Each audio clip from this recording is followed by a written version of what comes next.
আসসালামু আলাইকুম। Spanish super Copa বা সুপার কাপ নিয়ে সোশ্যাল মিডিয়াতে বর্তমানে দেখবেন যে বিশাল রকমের একটা মাতামাতি অলরেডি শুরু হয়ে গেছে। কিন্তু আমি নিশ্চিতভাবে বলতে পারি যে এই সুপার কাপ আসলে কি এবং এই সুপার কাপে কোন দলগুলো অংশগ্রহণ করেন এবং কিভাবে করেন এটা অনেকেই না জেনেও আসলে মাতামাতি শুরু করে দিয়েছেন।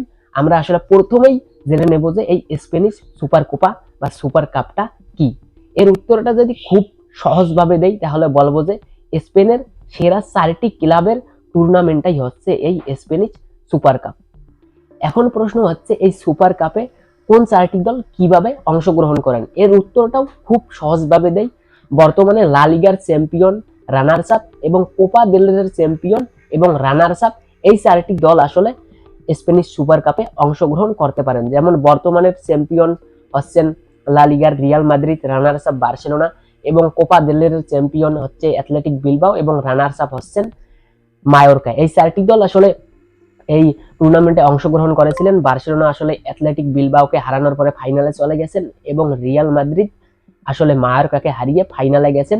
এই ফাইনাল ম্যাচটি বার্সেলোনা এবং রিয়াল মাদ্রিদের যে ম্যাচটি আছে এটি আসলে বাংলাদেশের সময় অনুযায়ী আগামী 12 তারিখ দিবাগত রাত 1টায় শুরু হচ্ছে। আরো যদি সহজভাবে বলি, বাংলাদেশের সময় অনুযায়ী আগামী 12 তারিখ রাত 12টার পরে যে একটা আসলে আসবে সেই একটাই ম্যাচটি শুরু হবে, যেটা আসলে 13 তারিখের মধ্যেই পড়ে।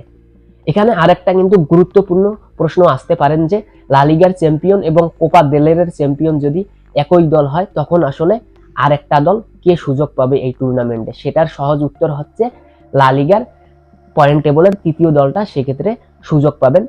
আর এই ফাইনালে বার্সেলোনা নাকি রিয়াল মাদ্রিদ কোন দল ফেভারিট, এটা আসলে যারা ফুটবলটা একটু হলেও বোঝেন তার পক্ষে আসলে আগে থেকে কিছুই বলা সম্ভব নয়, কারণ এল ক্লাসিকোতে কে জিতবেন সেটা আগে থেকে বলা বোকামি ছাড়া আমি মনে করি যে আর কিছুই না।